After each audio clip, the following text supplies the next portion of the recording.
Para naman sa ibang balita, ay pinagluluksa ngayon ang isang haligi ng media na pumanaw ang kilalang kolumnista na si Billy Esposo sa edad na 64. Maliban sa panunulat na nilbihan din si Billy bilang dating Director General ng Philippine Information Agency. Para sa detalye, balitaan mo kami, Cheska Aguiluz.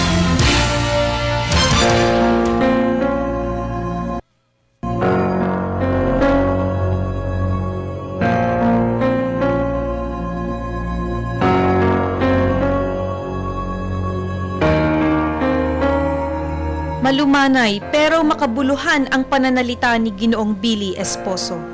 We have to address the information, education, and opportunity gaps that create the dangerous wealth gap in our country. We have to repair our damaged culture and along with it, erase our culture of corruption. We have to improve the standard of living of the bottom 30% of our society, the 4 million or so poor Filipino souls who can turn this country into endless cycles of strife and carnage if their plight remains unaddressed.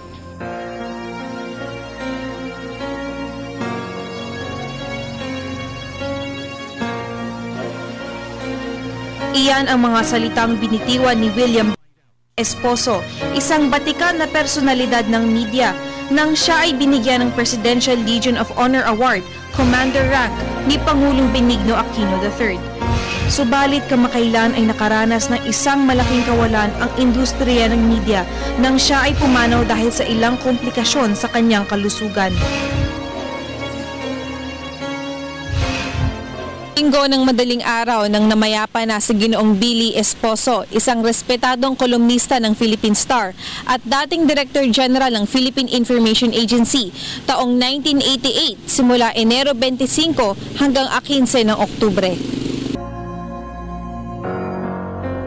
Sa edad na 17 ay nagsimula na siyang maging aktibo sa radyo at lumaon ay pumasok sa pagsusulat sa telebisyon at advertising.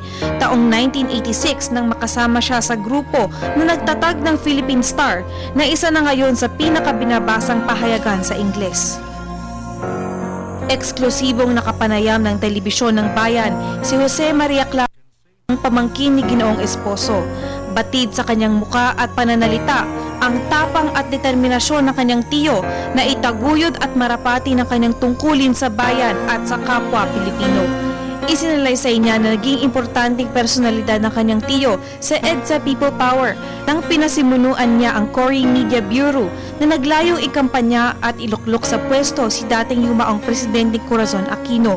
Sa pagpanaw ng kanyang tiyo Billy ay naghayag siya ng ilang salita na nagpapahiwatig ng dedikasyon at pagiging profesional ni Ginoong William Billy Esposo.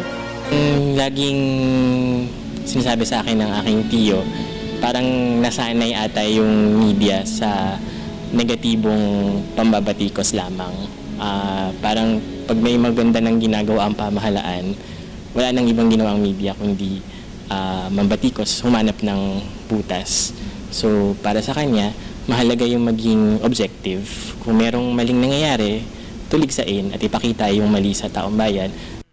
Ito namang tamang ginagawa ang pamahalaan, ba't hindi suportahan, bakit hindi ipakita sa bayan kung ano yung direksyon na pinututunguhan ng pamahalaan.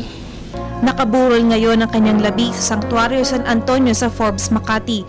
Ito ay magtatagal hanggang Huwebes, kung saan pagpatak ng 2:00 ng hapon ay magsasagawa ng huling misa para sa kanya. Sa araw ding iyon ay tuluyan na siyang ililibing sa Manila Memorial Dasmariñas, kung saan magpapaalam na tayo sa nag-iisang chair wrecker ng bansang Pilipinas.